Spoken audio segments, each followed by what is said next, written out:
All right, back with me, my new podcast. Suzanne Craig, Melissa Murray, and Lachlan Cartwright. Melissa, I am told that Donald Trump at some point today walked out to cameras and said, I'm not allowed to testify because of the gag order. Isn't that right? He's asked whether he was going to testify. And Todd Blanche's lawyer kind of nodded like, maybe.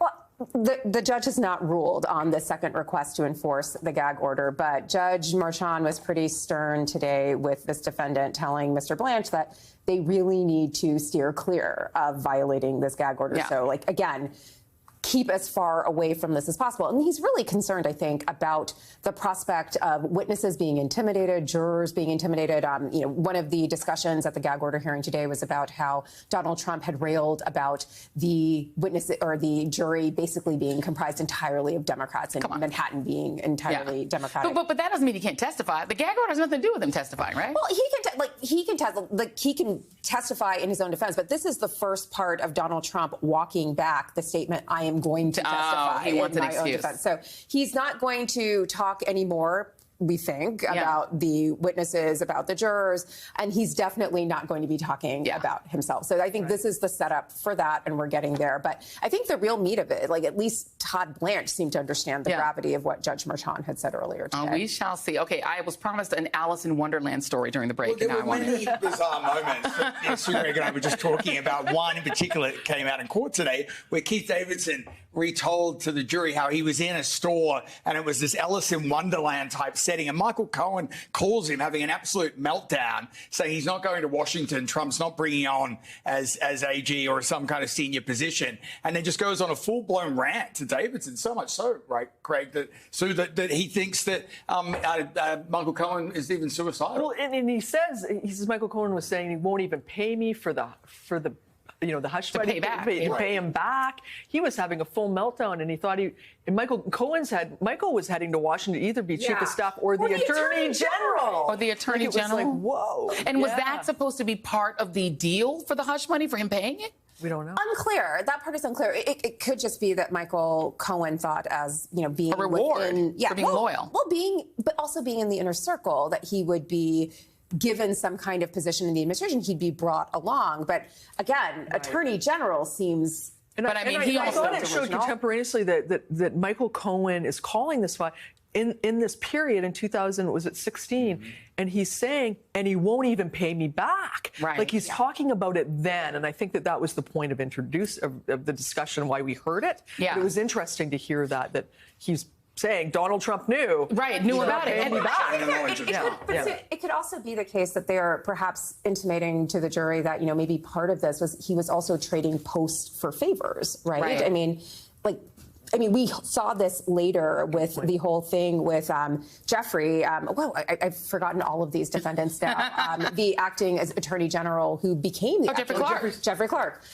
Again, that this is sort of help me out with this. Like a quid pro quo. A quid pro quo. And I think maybe this was part of that as well. The other question about whether Davidson was just a really sort of top source for the Inquirer. Talk about that for a minute, because the idea is that he had a lot of clients that he was putting in front of them and getting a lot of money for them. And one of those was the women who'd been involved with Charlie Sheen, which kind of came about in court today. I mean, David Peck has testified to this, and I have some insight, obviously, from my time there. Keith Davidson was, a top contact of Dylan Howard's, much like Gina Rodriguez, who was a woman. And Dylan Howard being the editor. Dylan Howard being the editor-in-chief, the person who isn't testifying as far as we currently know. But Davidson was intimately involved, with AMI in terms of repping different women, different people who were involved with sex tapes, and he's a fixer, for all intents and purposes. This is one of I think the most times he's spent in court for some time, because he's just used to sending threatening letters or getting on the phone with people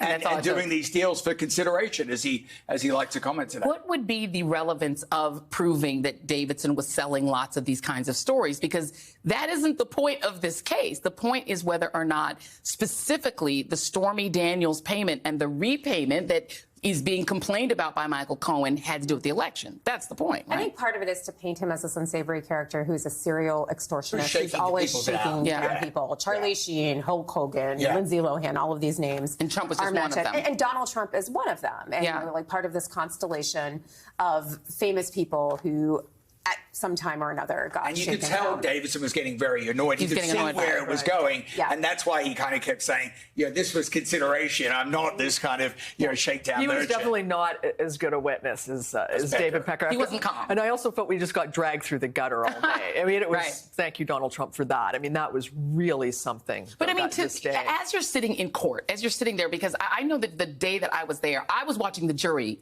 as much as I was watching what was going, because to see how attentive they were. Right. What was the jury doing during this? Were they attentive to it, or did they start to get the glaze It's almost like over? watching them is like watching a tennis match. Because Yeah. they'll go back They're watching, and forth. They're yes. back and forth. And they're taking notes. They are very much concentrating on what's going on. Some are glancing over to Trump to see If he's awake. Or to see his reaction. Was he awake? But as far as I was actually back onto him for most of the day, so I can't give you a definitive answer on that. Yeah. But it's clear that they are invested, and it's clear that they're looking at these kinds of details would be interesting Yeah. to the average person. So I mean, like, there's a benefit to both the defense and the prosecution for it Yeah. being raised because it piques the jury's interest. And I wonder if there's something specific about this being a New York trial, because there's something that New Yorkers understand about this world that I think maybe other people just don't get, that I think won't necessarily be as shocking. And I'm not sure it helps Donald Trump to try to paint him as this poor guy in the city where he built the reputation as the lifestyles of the rich and famous developer. Paging John Barron, right? I mean, his pseudonym. Yes. Right. I mean, for years, Donald Trump grew up in this family. He grew up in this culture of tabloids, and he would manipulate themselves to the fact where he had an alter ego, where he would call and say he's somebody else. Yes. Plant stories John on Barron. people, or say positive things about himself under the pseudonym John Barron. And New Yorkers, we've got a lot of tabloids in this town, and I think they're pretty familiar with some of these antics. It was really interesting to see a lawyer that's in the middle of this brokering these deals.